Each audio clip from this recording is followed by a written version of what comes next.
This is Phantom Electric Ghost, and we're live on the air with Kelsey Banerjee for the first time. Welcome to the Phantom Electric Ghost podcast. How are you doing tonight? Hey, thanks so much, Phantom. I'm super excited to be here. Well, it's fun to talk to people live, which is our jam. But we always like to tell your story. But before we get to the heart of everybody's story, we ask a couple questions of every guest. What motivates you, and why do you do what you do? Right. It may seem not the natural response for a writer because it's such a solitary profession, but people is actually the motivator. For me, I think there's such a deep connection between writing and reading. And having those, even if you're not speaking directly or writing directly to a specific reader, their interpretation of your work cycles back into the creative ecosystem in different ways. And for me, that's really satisfying. Well, I'd love to ask creatives, like, what's the permission structure that allowed you to be a writer? Because some people, they want to do something, but then they can't get outside of, they can't get beyond themselves, right? They're the one that's actually putting the ceiling because they don't feel they have a right because, well, I'm not Shakespeare, I'm not Hemingway, I'm not Blake, so then they can't write. It's like, but the other people choose to write and say, well, how did they do that? Well, because they gave themselves permission. Right. And personally, as an only child, and as an only child who had a lot of free time without supervision, you learn that you have that freedom to kind of that ability to do whatever. And I think agency is super important to my work, and in business and nonprofit work and in my writing. That sense of self is so critical, and it's not easy to develop, but it's something that once you take that risk of trusting yourself, it's so hard to go back to not to being somebody else or following someone else's rules of what you think you should be doing. And this being a writer, it's like it's such a creative place because there's a backstory. Like, I am a system business analyst in the IT world. I don't have a comp sci background, but I've been in IT for 25 years. Okay. And I found that I was able to get an IT with like a liberal arts, sociology, political science background. Basically, my skill was I could write research papers. Right. I could write content, and also I'm a musician, so I have left right brain. So the idea is like I could go in and be creative. And people would think you have to have that like left right logical brain to be in that world, but they need creative people within IT. And some people don't even apply because they said, well, I'm not Leonard Nimoy. I'm not Spock, so I can't do it. but yeah, you can. Right. It's amazing how much we limit ourselves because we can do so much if we just put ourselves in the position to try. I'm someone who thought I was always more on the creative side than the logical side. I didn't pursue science, for example, or like mathematics or some of these topics that I was very intimidated by, and I thought I was just bad at it. And then when I started writing professionally, I started writing for finance companies and IT companies. And I realized, hey, I can kind of understand this water valve and how it works and applies to agriculture. I can understand how these ratios would affect mergers and acquisitions and all these different things that I never in my wildest dreams growing up or in college or even just shortly after would have imagined I would have been able to understand and do, and then cycle it back into my creative work as characters or different settings and things like that, and then to connect to other people just across the globe. It makes life so rich to go into those different modes of thinking. Yeah, it's kind of like it's a thing that Bowie said when he was a creator of David Bowie, is that I like to go places where I'm treading water a little bit creatively because it makes me feel like alive. Like he liked to challenge himself into areas that weren't that he wasn't the best at. Right. And he ended up getting to be really amazing. And people were like, well, he must be amazing at that. I said, no, he didn't actually feel confident when he went to things. So sometimes you have to tip your toe into things that are a little bit beyond what you're comfortable with. And creatives, we kind of live in that space because like that's kind of our jam. Right. Confidence comes from doing less than thinking about or prepping for doing. So the moment you start acting is when that confidence will fill in. Yeah, if you show up and you might like the person, like I remember like somebody said you have these like really exceptional musicians, like beyond. But the guy who consistently shows up, is on time, and is there, he'll get the gig. Right. Where the other person is amazing. Well, people sometimes, well, he's not reliable. And so the Exactly. other guy actually gains experience. He gets their 10,000 hours, and then suddenly is doing something they didn't think they could do, but they are. Oh, for sure. I've noticed even as I transitioned more into business, using that ability to research and kind of outline your process to give that sense of reliability is also a good supplement to just showing up. So for like a lot of clients, I'll end up creating an outline and a detailed proposal of everything step by step, like I'm writing a chapter book. And by the end, it's like, well, it's a done deal because it's already set in stone. We know the timeline, we know the cost, we know the exact procedures we're going to go through. It's just a matter of getting it out of the way. And that's been a really great way that writing has kind of filtered into non-writing aspects of my life. Yeah, because you've talked about your finance content writer and strategist, and you're the CEO of an international disaster nonprofit. And so you've been able to kind of go wide range from like nonprofit to like corporate, world, and like how does that like the environments? Because I've been in like Fortune 500 companies, and I've been in startups, and I've been in like government agencies. Right. And it seems like, well, each of them have their own kind of social structure or business structure.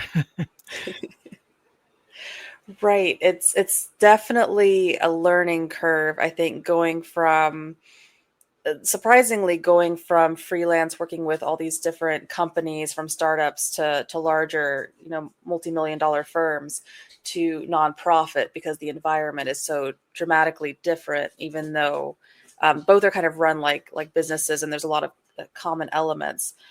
But for me, I think the nonprofit world has been extremely rewarding, even though I would say it's tougher because there's a higher there are higher stakes to not completing the assignments than there Yeah, are because you have with. a goal that's like a societal goal. It's not just a Right. profit, first quarter monetary goal. Exactly. And with the nonprofit world, so many, especially in international disaster aid, we're working with people who have already faced significant loss. And so there's that emotional component of you don't want to let those people down. And so whatever you can do to make their lives easier or get the job done, you're going to do, yeah, at risk of yourself. So there's definitely a balancing act that has to be done. Yeah, But it's it is, interesting. Yeah. yeah, but it's so fulfilling for me because as we're a small nonprofit, so I kind of take on a couple different hats. So I'm doing my content and writing hat, and I'm trying to describe to donors the story and the narrative of why we're doing what we're doing and who the people we're helping are and why it matters. And at the same time, I'm talking with the board and going in corporate speak pretty Yeah. much about, the financials and all of that. But at the end of the day, I'm seeing things really take shape. And I've been able to meet other creatives as well in the journey, and just people across the spectrum of industries and backgrounds that have all committed to a similar cause. And what we're doing, for example, right now is in Ukraine, where we're doing a food security program for long-term food security. I call it disaster prevention. And so we're giving hens and uh, about 30 hens per family to at-risk families, food insecure families near the front. And then smoked chicken as well is the end goal to some areas. And so we're developing an individual network. And it's just you meet key characters along the way while you're trying to fill roles of how you're going to get it done, and it almost feels like a storybook that you're in, a choose your own adventure. But it's something I'm still learning to talk about because it rapidly evolves. But it's given me so much energy to get through other challenges and creativity and other challenges in my personal life. Being able to act within that community. Well, I And think it sounds really important to be able to tell stories, right, and to tell stories to different audiences. Because, like, for sure. as a business analyst, I got to talk to the C-suite, and the B-suite and the A-suite, but I also have to talk to a programmer. Mhm. or Oh, I for have to talk sure. to a business owner. And what I say to the customer Mhm. is not what I say to my architect or my programmer, right? For And so sure. what I say to the CFO is not what I say to my QA person. So it's like they say you have to kind of know situational Mhm. awareness of knowing where you are, Mhm. knowing what's important to that person or that group of people, and be able to actually tell the story so you can be successful, have the successful narrative, and get the resources you need. Oh, for sure. It's a story that can be told a million different ways, depending on who the audience is, and that's really the key to finding out that successful narrative is who are you talking to each time? What are their interests? What are their concerns? What else are they worried about throughout the day that's not even related? Um, I mean, I just talked to one of our board members about they just purchased a house. And so we went, we did the update and then we went on the full scale of life events and then we came back to the nonprofit and the next steps and things like that. And the same thing with our partners over in Ukraine. We can talk about cheese and chickens and different initiatives, and then it focuses down back onto, oh, I'm coming next month to check up on XYZ. So we need to get this done. Um, Mhm. but it's really building those relationships, and then in building that, you can see what stories matter and resonate more, or they're gonna get the job done, and also communicate accurately what you're trying to do, because everything still has to be accurate and above board, and you can't overpromise, of course. So it's Yeah. managing that narrative. There's a lot of different nuances to getting it right. Yeah, because sometimes they're like, do you give the bad news first or the good news first or the slightly in between news? Is like, how do you like, because everybody's attention span today, we live in a world where attention span is limited. Mhm. I'm a child of the 70s, and it's like I've seen the attention span go from people being able to read 300,000 word books to Mhm. like 60,000 word books. People listen to 5 minute songs to listen to a minute point 52 song. You know, Right. like, people want a 15-second TikTok clip and won't watch the 3 minute clip, or the 5 minute clip. So, Right. like, how do you make that pitch or what we call in music? Like, how do we get the hook through? Mhm. Can we got like 15 seconds for you to stay in the song, Right. or you going to skip it? So how do you do that with your pitches? Like, how many seconds do you have before you lose them, or how many paragraphs do you have before somebody actually, I don't understand what this is. Oh, for sure. And I would say it's definitely, for me, it can be a work in progress. Sometimes you get lucky and get it right the first time out, but especially with speaking, because I'm a writer, so I do that's my jam, is sitting down and writing it all out. But the great thing is that you can continuously improve and tweak your communications each time you talk to somebody, whether it's the same person or someone who has a similar background that you're trying to reach. And so it's a growing living thing. And sometimes things that worked yesterday aren't going to work tomorrow. So you're going to have to pivot and think of a new way to reach that individual. And that's kind of the excitement of it. It's always something new. You can't stay um, can complacent in your Yeah, craft. You have to keep growing. kind of like I always point out this. It's Mhm. like my common comparison is like jazz fusion, modal jazz compared to classical music. Mhm. Like classical music, Chopin or Bach, right? You're reading off the page, Right. and you have some dynamics you can play with, but you're reading off the page. Mhm. Like if you're a jazz musician, there's no bad note, there's an opportunity. So if somebody Mhm. goes a different way, it's Right. okay that they actually hit a chord that wasn't expected, because you'll actually go match that and you evolve the song, and the song's going to be, Mhm. it's like present moment. It's like in the moment is Mhm. the point for that Right. type of artist. They like being in the moment and changing it. Like Mhm. a comedian who just kind of does something off the cuff. Right. Improvisation is the thing. For sure. Yeah, I think that's a talent I wish I could develop further. One of the reasons I do like, I would say I'm slower at improv than I would like to be, but that's why you keep trying at it till you get it. As someone who writes, and I write frequently, I do so many outlines and pre-work that by the time I get to the writing the drafts that I want to do, it gets done fairly quickly. Um, It's like muscle where memory because you've done it so much. Pretty much, like, for example, if I'm going to write a novel, fiction or nonfiction, or even let's say a white paper for a client, I'll do an extensive outline. So if it's the final product's going to be 60,000 words, it might be a 4,000 word outline that goes step by step through everything. So by the time I get into it, I can really dive into the details, into the moment of it. But there's still a certain level of planning that gives me a level of comfort. I would say I'm getting more and more used to just adapting on the ground, especially when I'm doing the nonprofit work in person. And that might, I think, slowly be kind of filtering into my social media use and writing. So It's that nonprofits lived get experience. a little more free form in the nonprofit Right. compared to like the corporate structure, which is probably more dedicated outlines, dedicated templates, structures, things that Oh, people are kind of used to. 100%, because things change, especially where we're operating right now in Ukraine. And then when we do domestic work, it's with domestic disasters. So like tornadoes, hurricanes, and things like that. You really have to just go and figure it out as you're going. And so for me, that was a really new New thing. concept. Yeah. Is that And hard for you? it was really challenging initially. Because I just wasn't used to, I'm used to a certain level of chaos, Mhm. but finding a solution that I feel confident in and being able to communicate that to other people when I had so little information and knowing things might change in a week was a little bit disorienting at first. I would say a few months in, I started to get more used to the fact that, we might have to completely adapt our program and due to funding or regulations or changes in the war in Ukraine and things like that. And I'm just going to have to be okay with not knowing how it's Like, going to evolve and just try to yeah, keep you pushing forward towards the goal.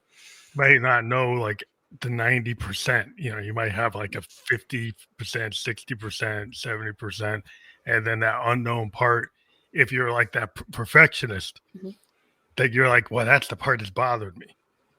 Like, Right. because that's why I run into musicians who are like perfectionists, like the one who go 100 takes versus Right. the one that says it's okay at the fourth take. And I find it like over time, like the person who says it's okay with the fourth take is like they've got like 5, 10 years of Right. doing it, and so they know it's good, right? The other person's kind of they like they don't know, and they get obsessed 100%. about like trying to fix it to the point where they actually sometimes wreck it. Right. And our founder actually, he was through he went through Hurricane Katrina, and he was in the military, and then he did disaster aid, just volunteering where he could. And so he's done it for, if you count the military career, like 20 years. So he's just like snap his fingers and he's gone. It's almost magical. The level of ease that he just flows in and out of the Mhm. chaos. And that's something that's been inspirational, because I know you can learn to do that the more you do something. And so it's Yeah. been exciting to get in on that new skill and be a part of something different, for Why sure. do you think we need more creative writing in business for business content? Oh, so many reasons, especially right now with uh, I would the hype of AI Yeah. and the over reliance on technical SEO to kind of create visibility. It sacrifices a lot of what these professions are actually about and what the challenges people actually have. Especially earlier in my career, I wrote a lot of like SEO optimized articles that everyone writes in this career that you're not super proud of, but it was just so, some of them were so bland and offered so little story or narrative or actual useful information. It was all fluff or product hype. And there's a place for it, I suppose, but it's not satisfying for me. And I'm pretty sure no one was reading it. Yeah. So that level of creativity, it's not just about using words in a way that sounds fun or clever. It's about that full ability to tap into empathy, see the other person that you're writing to, bring that back, interpret their challenges in a way that you can understand, to give it back to them with a solution or solutions. And it may not be the product completely. Sometimes it's a completely adjacent thing, but that's what the customer actually needs. Mhm. And sometimes that's a struggle I have with um, different clients, not all, but some, where you're trying to say, we don't need to talk about the product. We need to talk about the challenges, the pain points, and what will actually solve their problem. Because that's how you're going to build trust. We all have products in our face, Yeah. almost 24/7. now with our phones Yeah, and why being you hyper like connected. what problem are you solving? Like that's like always like the business thing with like a business analyst is like Mhm. we look at the business case, the use case, like the user story. Right. Like what is the problem that we're having? Not that this machine, like somebody might come in and say this machine's going to solve all your problems, and they're just trying to sell that machine. Right. They actually really don't understand the real problem. Their whole point is they're trying to kind of shoe in our machine and Right. say it solves the problem without doing any root cause analysis and figuring out Mhm. what the real problem is. And that's where the hard Sure. work is because like yeah, you can always be a good salesman. Right. Some people are more salesmen than problem solvers. Right. And I think there can also even be a disconnect for me with being a salesman versus being a marketer. A salesman is definitely someone who's trying to get you to close the deal and buy the product. For me, marketing's always been about connection. I'm looking to connect whatever we're doing with the right person. I want them to find us and know we exist and that we're an option. The salespeople can try to sell them on it, but they're going to know at the end of the day if it's a legitimate solution for them or not, and whether it's trustworthy or not. And Mhm. so for me, it's always about making the content as relevant and useful as possible. And if they let me, because finance can be really compliant heavy depending on the niche. If they let me, we can add characters and an actual story in it, and Yeah, some real life expertise, and maybe some interviews, which I love to do, external interviews with people and bring them in and make it a group story where it's not you just the can. product, it's the people involved. And for me, that's really what's effective. And right now, I think we're going to see a huge, I don't want to say splurge or binge, but there's going to be an explosion for sure of personal essays and expertise led content that isn't just keywords in an article. Yeah. Well, I always worry about like all this AI Mhm. focused stuff and Mhm. all this like just SEO focused stuff. Cause Right. like, being a musician, Mhm. my whole point is like, does that speak to me? Like, when I Right. write a piece of music, I'm telling a story, whether it's Mhm. got vocals or not. It's like Right. trying to convey an emotion, like heart, spirit. And I think if you're trying to connect anybody who writes a story Mhm. is trying to get somebody interested in the protagonist, trying to get interested in what the story's talking about, and actually get them like locked in so they keep the book open. Right. Right. So they keep the book open and they care about what's going on. Mhm. And they see how it's relatable to them. Right. So if you got a good storyteller, you can make a story that's like a universal thing. You can Right. understand the universality of the pain or the emotion or whatever is in it. And that's the point. Mhm. Like even if like you're trying to sell a product, like if you can get somebody interested in that story, Right. they're more likely to stay in it and say, "Hey, I'm going to remember that." Right. It triggers that emotional um, component that we all have, and that's what we're actually craving and interested in more than anything else. And so being able to bring that in a positive way, and I think positive is critical too, because we see so much negativity now, Mm. whether it's the news or just general feeds, and a lot of algorithms are based on engagement, which for some platforms means being argumentative and Yeah. hostile towards each other. Yeah, or So creating like the fear, like the fear can sell to a certain degree. Like if you right. create like the other Mhm. or the Mhm. issue or Mhm. the scapegoat or whatever, you create Right. the problem. Right. You make the problem bigger than the solution. Mhm. So a lot of people market the problem bigger than the solution. They actually want no solution because Right. all they like to do is market the problem.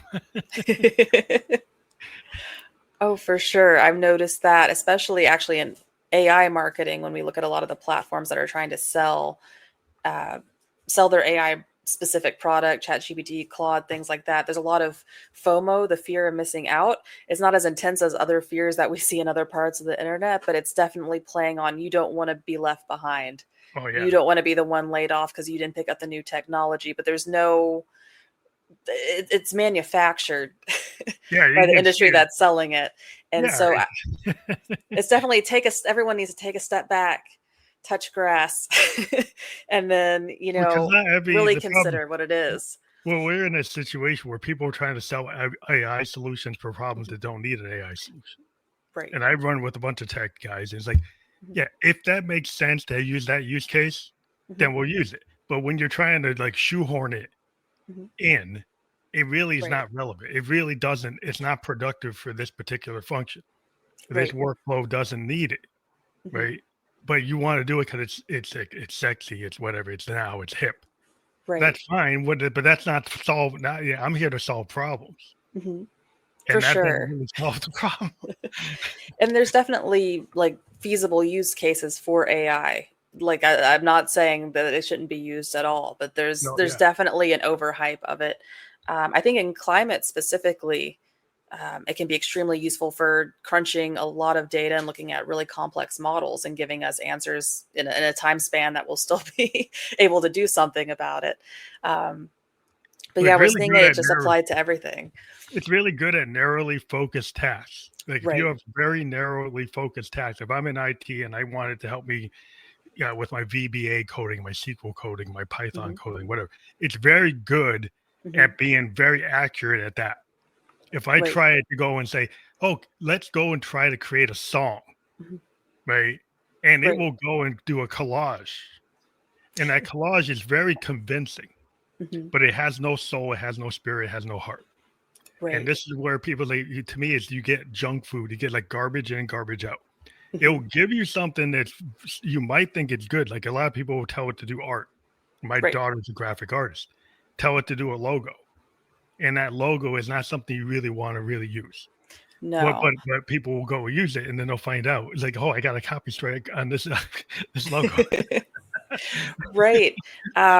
For sure. I think we're seeing that writing to where people are writing full novels or books. And there was one specific example of a guidebook on mushrooms, and it was extremely incorrect. And you do not want to be incorrect when you're eating mushroom, like No, because the wrong one and your insides are there's gone. It's so hallucinations. unfortunate. The hallucinations is a thing, this idea, right?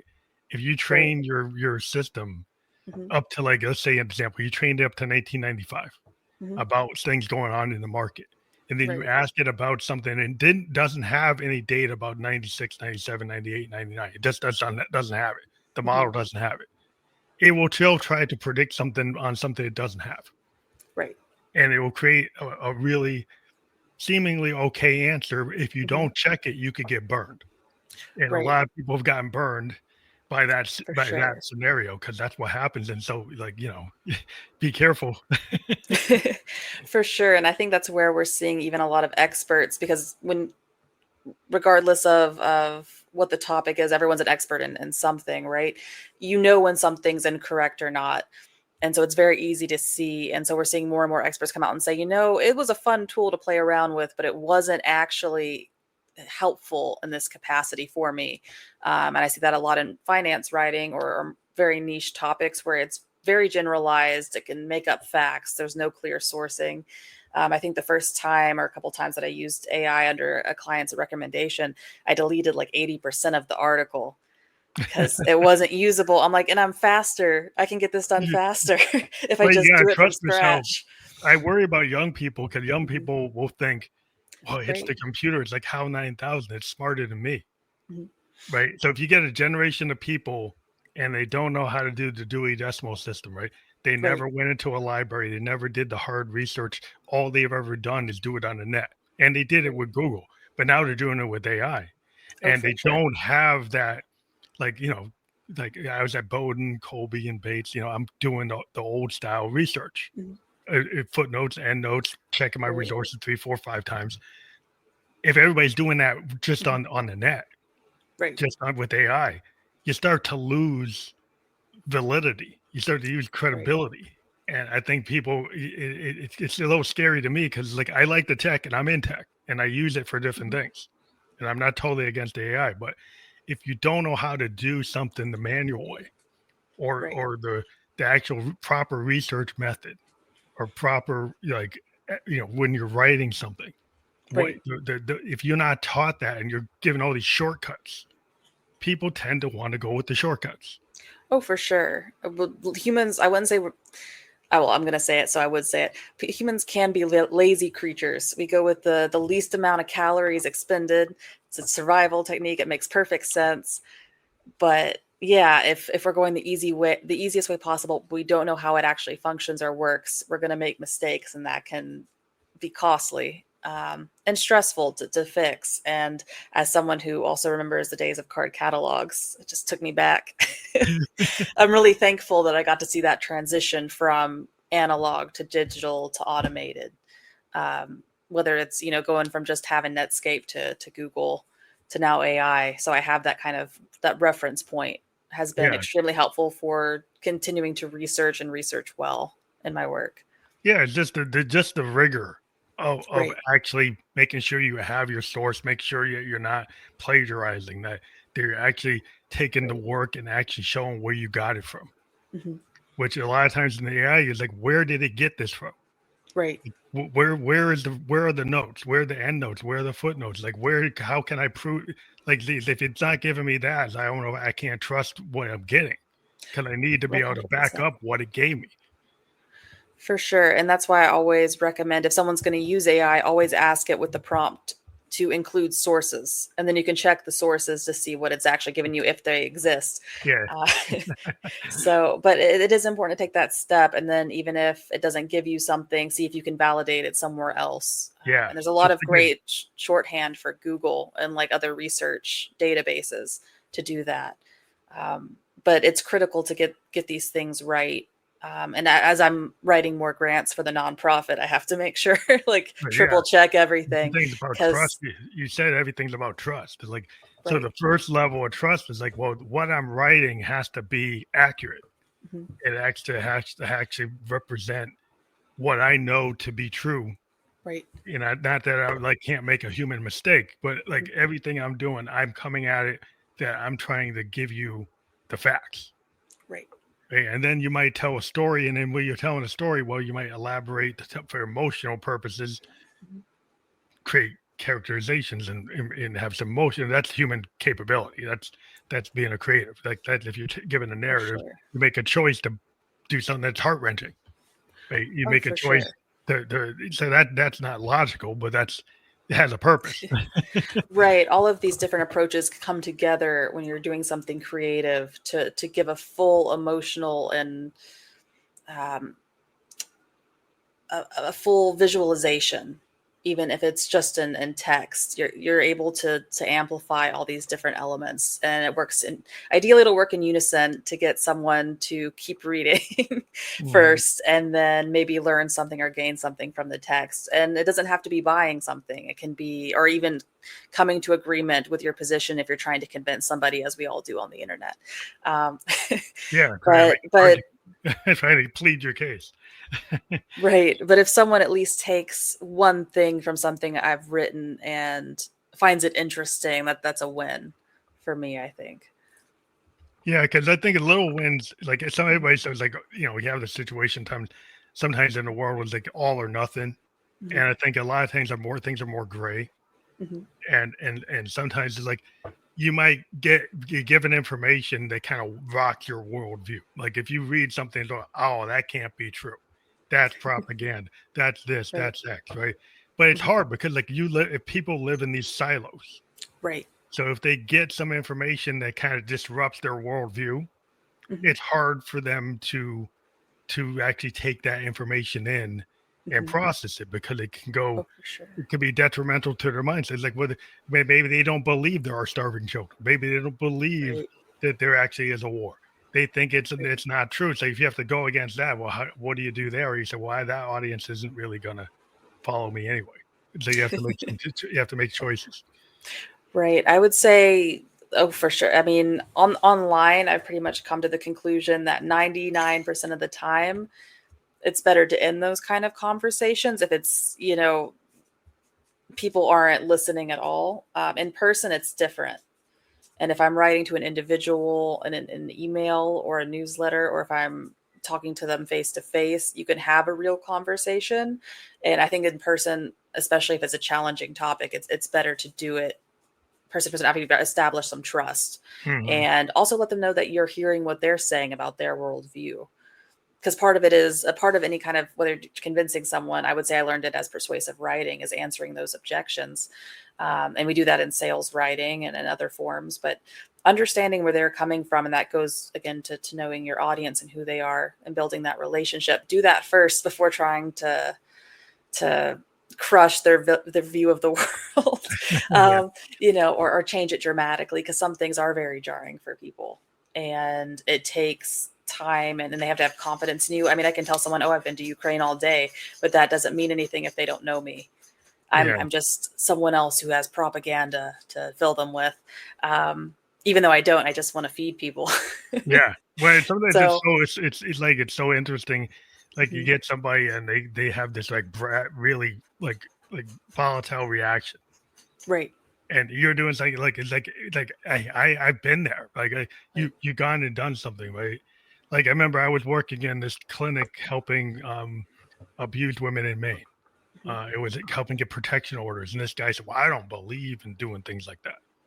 mhm, Okay, well, that's fine if you don't believe it. That's what I do. right, And then they just wanted to keep on going. I was like, you know what? That's fine. You can mhm, have that, but like this is something that I'm doing. And sometimes you have to know like the cutoff point. right. It's like we don't need to go any further. Because some people, they just aren't. You're always going to meet people who aren't receptive at the moment to the story you're trying to tell, or the truth you're trying to tell, or just existing. That doesn't mean they won't open up later, but it's knowing when to tell the story is a big part of it. Yeah, kind of Um, like a situational awareness of like, what room are you in? right, What's in? Who are the people in the audience? Are they gonna really buy this, or do you have to kind of like pivot to something right, that's gonna work? hmm, Or like you have to kind of like, so when you're writing copy, like you probably have a lot of statistics, a lot of research that tells you like this is where this is going. right. And then like are you looking for like adoption rates or like click rates or like all those metrics that come Mhm. through to like measure the success of your copy? I do. I don't always get access from clients, but especially with clients who will agree to let me onto their analytics, and that's usually more strategy based projects. And then I have private projects I track as much as humanly possible. Um, Click rates. I used to love Hotjar because I could see how people were scanning the page as a heat map and get an idea of maybe I need more images here, or maybe I should put in a video and add an audio component because some people prefer that over reading. Um, I do a lot of traffic is important, but engagement and how long they're staying on the page is more important. I'd rather Mm, have a tiny number of people visiting the page, but they're all engaged and all mm. interested, because that means you're reaching the right people. You don't need a million followers to be Oh successful. You yeah, if just they're not need engaged. If need you a got a million community. views and they don't stay on, they're not the engagement's super low. What's the point of that? Right. Like I had an agency I worked with when I first started, and they just wanted to buy followers. And I'm like, it's going to look nice initially, but no sales or conversions will come from that. Um, so it's definitely, what are you looking for? What kind of metrics? The metrics matter, but what do they actually translate into? Numbers by themselves don't mean much of anything. You have to put them into context. And so, but making sure you have them is the first step. Yeah, So make sure to track everything that you do, even as a creative. It really helps to see what you should double down on, I think. because sometimes it's like if you get that really highly engaged group of like 100,000 Mhm. people compared to you wanted like the million views, but Right, these people actually are return customers. right. Right? These people actually buy more product. You didn't hit the million, but you got like 1,000 that are Oh, for actually sure. buying, right? Or they're buying your services or recommending your services. Hmm. Like if you're an artist, you get gigs, like you Right, get work. Like if you put something out, suddenly another producer calls you, and then you get a gig. Then you right. get to go on a tour. Like Hmm. even though your baby didn't hit a lot Hmm. of people, you still got work. For So sure. if you got the work, it was successful. Right, and targeting the right people to write to, and however you're getting your message across, whether it's a newsletter or blog or LinkedIn, which platform you're on, it all matters. I remember when I first started, I was really struggling to find new clients until I started speaking with marketing managers, who are the people who would be hiring me. Mhm. And so getting those roles set. Who are you trying to reach with each article? There might be multiple audiences, and then that makes things a little bit more complicated, but it's doable. Another example is that it differs per industry. I have a financial advisory client, terrible vanity metrics in terms of traffic and engagement. Like it's there, it's always increasing, but it's small. But every single client who signs on says, I saw your website, I saw your social, I saw your blog. It was extremely professional. That's why I called. Like it's almost the number one reason they come in. So as long as it's doing what you want it to do, which for a lot of people is get clients, I think in the professional world, in the creative world, we all need to get paid to continue to create. Yeah, That matters. yeah, if your Rolodex, if your appointment schedule, your booking calendar is working from what you're doing, then it's working. Like this, sometimes the idea of like being everything to everybody Right. isn't the point, right? Like, are you actually meeting like a need? Like your need is, I need to get booked. Right. I need to get clients in the door. For Right? sure. I need to make some sales. If you can actually see Mhm. I'm actually making sales, Mhm. I'm actually getting booked. Like Right. maybe that's working. And so it all depends on how you're measuring success, and there's different ways to measure it at different times in life. I would love to be featured and bestseller book lists. I've been on the Amazon bestsellers once or twice. I've published some poetry, and that was pretty fun. But uh, it changes from project to project, from where you are in life to the next thing, and that's okay too for it to change. It helps to know where you want to be right now, and let Yeah. that be your guiding light to the next station. Yeah, because sometimes the thing you want to do Mhm, is not going to resonate like, mhm. with this idea of like a law of attraction, right?